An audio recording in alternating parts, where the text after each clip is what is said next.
क्या आपने कभी सोचा है कि अगर आपके सारे अधिकार, बोलने की आजादी, अपनी मर्जी का काम करने की आजादी अचानक छीन लिया जाए तो क्या होगा?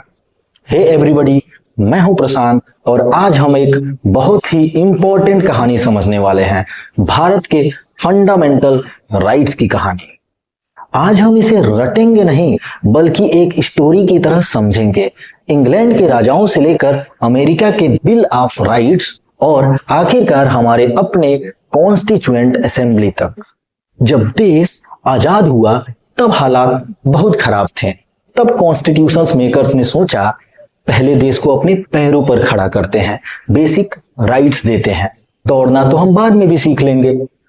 और इसलिए 1950 में जो सिर्फ रोटी कपड़ा मकान तक सीमित था वो आज right to clean environment, right to privacy और राइट टू एजुकेशन तक आ पहुंचा है। किसी भी चीज की वैल्यू तब समझ में आती है जब वो छीन जाती है।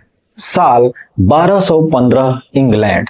यहाँ एक बहुत खराब राजा था, किंग जॉन। वो वॉर करता था और उसका खर्चा निकालने के लिए अपने मंत्रियों पर भारी टैक्स लगाता था। टैक्स नहीं दिया तो बिना ट्रायल के जेल और सजा मिलती थी डेथ बाई स्टारवेशन, यानी भूखे मरने की सजा। आखिरकार मंत्रियों ने राजा को घेर लिया और एक डॉक्यूमेंट साइन करवाया। यह दुनिया का पहला ऐसा डॉक्यूमेंट था जहां लोगों ने लिखित में अपने हक मांगे कि बिना ट्रायल जेल नहीं होगी, फेयर टैक्स होगा। इस डॉक्यूमेंट का नाम था मैग्ना कार्टा। इसने एक बात साफ कर दी, कानून के ऊपर कोई नहीं है, राजा भी नहीं। अब थोड़ा फास्ट फॉरवर्ड करते हैं। 1776 अमेरिका ब्रिटिशर्स से आजाद हुआ। 13 साल बाद उनका कॉन्स्टिट्यूशन आया, लेकिन उसमें लोगों के राइट्स थे ही नहीं। तब जेम्स मेडिसन ने मैग्ना कार्टा से इंस्पायर होकर 10 अमेंडमेंट प्रपोज किए। इसे नाम मिला बिल ऑफ राइट्स। इसमें फ्रीडम ऑफ स्पीच और रिलीजन जैसे राइट्स थे। लेकिन इंडिया में क्या हो रहा था? हमारे पास तो बेसिक राइट्स भी नहीं थे। पहला अटेम्प्ट हुआ 1895 में, लोकमान्य तिलक के आइडिया से इंस्पायर्ड स्वराज बिल। इसमें राइट टू वोट और फ्रीडम ऑफ स्पीच की मांग की गई, जो उस वक्त बहुत बड़ी बात थी। ब्रिटिशर्स का कहना था कि इंडियंस अपना कॉन्स्टिट्यूशन ही नहीं बना सकते हैं। उन्होंने साइमन कमीशन भेजा जिसमें एक भी इंडियंस नहीं थे। पूरे देश में काले झंडे दिखाए गए। इसी प्रोटेस्ट में लाठीचार्ज के दौरान लॉयन ऑफ पंजाब लाला लाजपत राय जी की डेथ हो गई, जिसने पूरे देश में आजादी की आग को और भड़का दिया। 1928 द नेहरू रिपोर्ट, मोतीलाल नेहरू की लीडरशिप में पहला कॉन्स्टिट्यूशन ड्राफ्ट हुआ। इसमें डोमिनियन स्टेटस और 19 फंडामेंटल राइट्स की मांग की गई थी। 1930 पूर्ण स्वराज लाहौर सेशन। जब ब्रिटिशर्स ने बात नहीं मानी तो जवाहरलाल नेहरू ने 26 जनवरी 1930 को पूर्ण स्वराज, कंप्लीट इंडिपेंडेंस का डिक्लेरेशन कर दिया। यही वजह है कि हम अपना रिपब्लिक डे 26 जनवरी को मनाते हैं। फिर आता है 1931 कराची रिजोल्यूशन।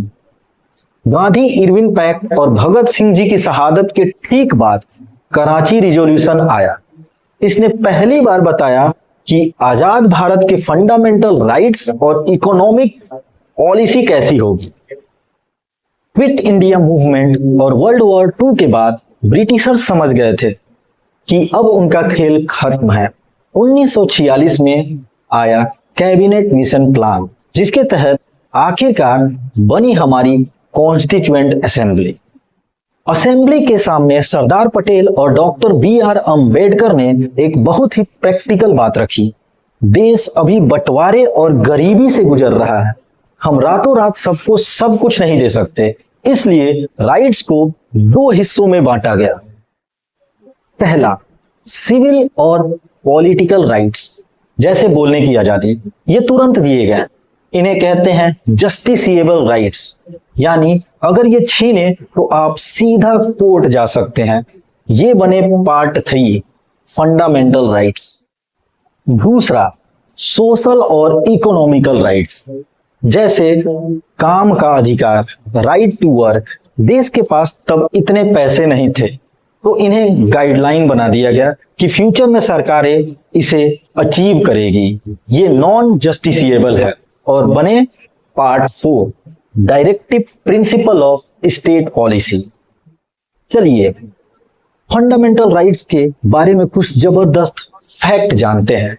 ओरिजिनली ये 7 थे, लेकिन 44th अमेंडमेंट के बाद राइट टू प्रॉपर्टी हटा दिया गया, अब 6 बचे हैं। ये एब्सोल्यूट नहीं है, आपको बोलने की आजादी है, पर आप देश के खिलाफ जहर नहीं उगल सकते। इमरजेंसी के वक्त ये सस्पेंड हो सकता है, लेकिन आर्टिकल 20 और आर्टिकल 21 कभी सस्पेंड नहीं होते। पार्लियामेंट इन्हें बदल सकती है, पर कॉन्स्टिट्यूशन के बेसिक स्ट्रक्चर को छेड़े बिना। इन्हीं राइट्स को इंडिया का मैग्ना कार्टा कहा जाता है।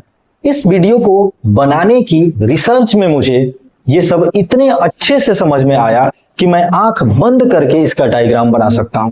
आप भी इसे अपने किसी दोस्त को कहानी की तरह सुनाइए, ज्ञान बांटने से बढ़ता है।